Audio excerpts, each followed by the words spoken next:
What is up, my people? It is your homeboy Araf here, so today I'm going to be uploading my second part of my reaction to Linkaras' history of Power Rangers RPM Part 2. The reason that I didn't do this yesterday is because I actually... No, let me start over. So yesterday I uploaded my Part 3 review of of my reaction to his history of Power Rangers RPM Part 1 video, but something happened and I made some mistakes. So I'm going to be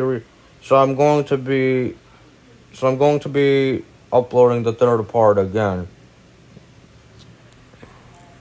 And serve to get viewers up to speed quickly regardless of where you enter the series, the actual episode opens with a more detailed explanation. That 3 years ago, an artificial intelligence called Venjix emerged from the internet and quickly spread throughout computer systems in the entire world, bringing the economy and global communication to a halt. It then took control of defense systems across the world and built itself a robot army. I do love this scanned newspaper. 3 entire continents full of people? All dead. But hey, let's flip to pages 12 to 18 and see what's on Fox tonight. Naturally, the primary inspirations for the overall look and plot were post-apocalyptic 80s movies like Mad Max, The Road Warrior, and The Terminator. Gazelian felt that older audiences would appreciate... Oh, and by the way, The Terminator is an awesome movie. If you guys haven't seen that film, I highly recommend that you guys should check it out.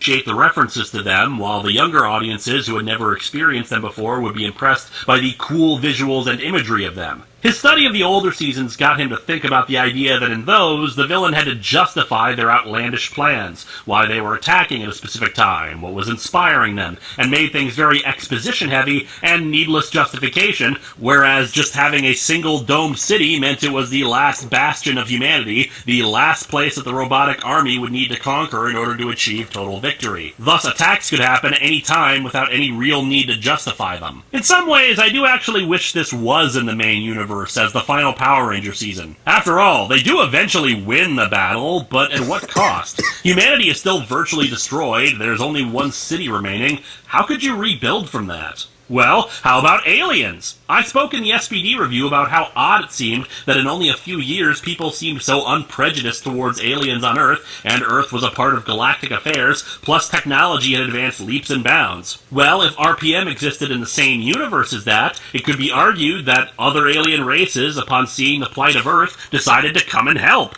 Think about it. Earth was the place that had defeated the United Alliance of Evil and saved the universe. They had close ties with other alien races, thanks to the Equitians, the Space Rangers, the Triforians, the Phantom Ranger, and Terra Venture's journey throughout the cosmos. What if Earth went quiet for a few years, thanks to this war with the machines? Alien races arrived, made contact, discovered what happened, and helped Earth rebuild in only a few short years. Alien races would be seen as the friends of humanity. But robotics? They're limited to tools and limited independent thought, and cyborgs like Sophie are met with hostility and mistrust. Not everything matches up perfectly, mind you, but hey, it's just a what-if fan theory in that regard. But yeah, even in the first 2 minutes, it's pretty clear that this is something different than what we've had before. Again, a newspaper headline reading 3 entire continents decimated. But, you know, it was probably just the abandoned buildings continents. But yeah, like Countdown to Destruction, they're not trying to hide it. Millions, if not billions of people are dead.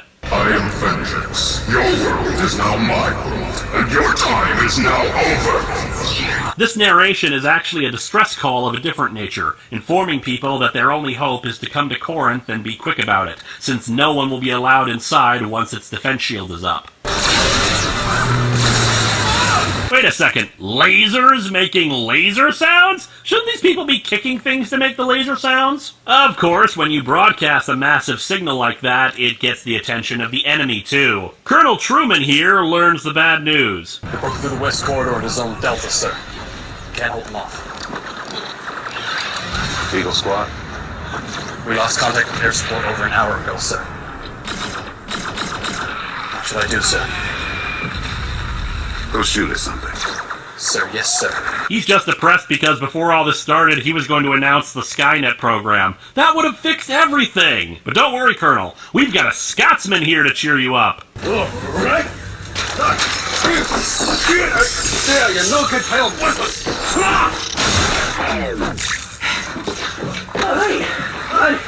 Hey, This will be your start, little lass. There you go. Thank you. You're most welcome.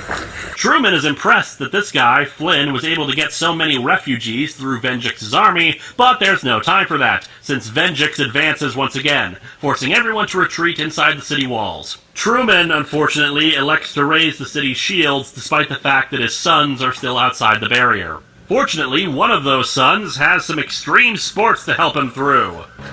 Eagle 2, report. Where's Eagle 1? Eagle 1 is down, sir. He's gone. Dismissed. What the hell? I said dismissed. Come here. You look at that arm. Colonel True Dick. One thing I liked with the Dome City is the climate control idea. Much like how Terra Venture's dome had a simulated sky, Corinth has one to keep up the illusion of an open environment, too. It might seem odd for that to be a priority, or that it's just there for the sake of the Sentai footage, but it makes perfect sense. When you're trapped inside a caged environment like this and the entire human race is gone, psychologically you'll need something to help keep your spirits up, so seeing a bright blue sky like that is ideal for morale. We cut Ninja Breath!